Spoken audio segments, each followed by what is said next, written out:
পুরুষ দলের চেয়ে বেশি টাকা আয়, অবস্থানেও এক ধাপ ওপরে বাংলাদেশের পতাকা উঁচিয়ে রেখে বিশ্বকাপ শেষ করলেন বাংলাদেশ নারী ক্রিকেট দল। কিছুদিন আগেই নারী ক্রিকেট দলের অধিনায়ক নিগার সুলতানা জ্যোতি একটা ফেসবুক স্ট্যাটাস দিয়েছিলেন, ক্রিকেটার আর নারী ক্রিকেটার এক না বন্ধু। জানিয়ে পক্ষে বিপক্ষে কথা উঠেছে বহু, কিন্তু বাংলাদেশ ক্রিকেটে পুরুষ ক্রিকেটারেরা যা সুযোগ সুবিধা পায়, নারীরা আদৌ তা পায় কি? দেশের ক্রিকেটের অর্জনের কথা যদি হিসেব করা হয়, এখন পর্যন্ত সবচেয়ে বড় সাফল্য তো নারী ক্রিকেটারদের এক এশিয়া কাপ জয়।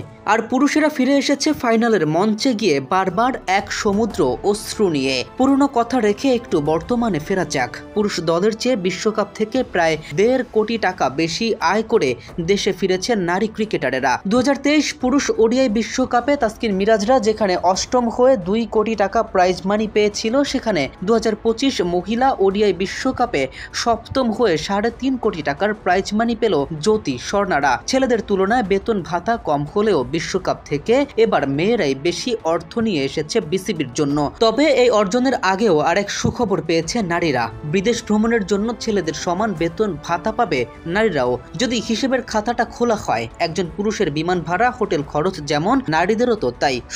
সুতরাং সমান সংখ্যক ভ্রমণ ভাতা না পাওয়াটাই ছিল যেন আশ্চর্যের।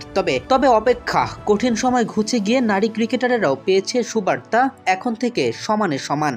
এই অর্জনে বিসিবি খুশি হলেও হয়তো খুশি হবে না নিগার সুলতানা জ্যোতিরা, কেননা সুযোগ ছিল 8.5 কোটি টাকার প্রাইজ মানি হাতিয়ে নেয়ার। ভুল শুনেননি, ভারতকে হারাতে পারলেই 8.5 কোটি টাকা ঢুকত বিসিবির কোষাগারে। বৃষ্টি একাধিকবার হানা দিয়ে ম্যাচ কমে আসে 27 ওভারে, কিন্তু মুম্বাইয়ের ডিআই পাতিল স্টেডিয়ামে বাংলাদেশের পুরনো দুর্বলতা, ব্যাটিং ব্যর্থতা আবারও চোখে পড়ে। টস হেরে আগে ব্যাট করতে নেমে নিগার সুলতানা জ্যোতির দল করে মাত্র 119 রান 9 উইকেটে। 2 অঙ্কে পৌঁছতে পারেন মাত্র 4 ব্যাটার। শারমিন আক্তার 36 ও সোভানা মুস্তারি 26 রান করে সামান্য প্রতিরোধ গড়লেও বাকিরা ব্যর্থ। ভারতের হয়ে রাধা যাদব নেন 3 উইকেট। ডিএসএল অনুযায়ী 126 রানের লক্ষ্য তাড়া করতে নেমে 8 ওভার 4 বলে বিনা উইকেটে 57 রান তুলেই ম্যাচ নিজেদের করে নেয়ার পথ ছিল স্পষ্টভাবেই। সে যাই হোক, আপাতত নিজেদের অর্জন নিয়ে সন্তুষ্ট থাকা ছাড়া আর কিছুই করার নেই। তবে পুরুষ ক্রিকেটারদের যেভাবে সম্মানিত করা হয় প্রতিটি ক্ষেত্রে, এসেছে নারীদেরও সেভাবে প্রাধান্য দেওয়ার সময়। দিন শেষে লাল সবুজ বুকে নিয়েই তো ওরা বিশ্ব ঘুরে বেড়ায়, সেই লাল সবুজের জন্যই তো লড়াই করে প্রতিনিয়ত।